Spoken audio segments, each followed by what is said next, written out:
এত পাগল মহিলা পাইছো যে তোমার সাথে আমি বিদেশ চলে যাব? চাচা, ও চাচা,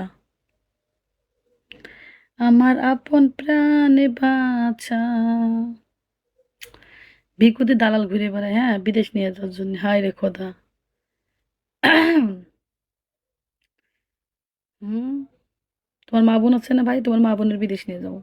আমরা বিদেশ যাবো কেন? আমাদের দেশে কি ভাত নাই? বিদেশ যাবো এখন। যখন দেশের ভাত ফুরিয়ে যাবে সেখন বিদেশ যাবো। তা তোমাদের ধরে না। হুম হুম হুম হুম হুম। হুম হুম হুম হুম হুম। বউ থাকলে বোন নিয়ে যাও বিদেশে, মা থাকলে মান নিয়ে যাও, নিজে কাজ করো, তাহলে ভালো ইনকাম করতে পারবা। সৌদি আরবে কালকে একটা ভিডিও দেখলাম ফেসবুকে। ফু, কি জানো, কোন জায়গা যেন সৌদি আরবে একটা লোক চুরি ভিসায় গেছে।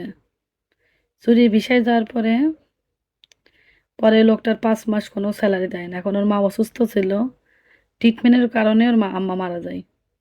পরে সে রাস্তার সাইডে একটা মাঠ আছে, মাঠের পাড়ে নিজের গলা নিজে কেটেছে।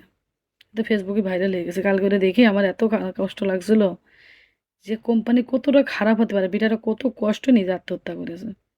মানুষ কতটা মানে কষ্ট না পালে সে নিজের গলায় নিজেই ছুরি বাঁধায় নিজেই শিয়ে এরম এরম করছে। ওটা দেখে আমি সারা রাত ঘুমাতে পারিনি।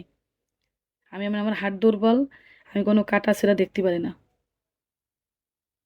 বুকে তোর কাঁপে, সাথে সাথে এরম করে দিই, সরাই দিই। এরম করাটা ঠিক? বিদেশে কত প্রবাসী, এরম হাজারো প্রবাসী যায়, সব প্রবাসী তো আর শান্তিতে থাকে না। অধিকাংশ প্রবাসীরা হচ্ছে খুব কষ্ট হয়, হয় আত্মহত্যা করে, না খাওয়ার এসে কষ্ট এসে মারা যায়। এত খারাপ লাগে দেখে।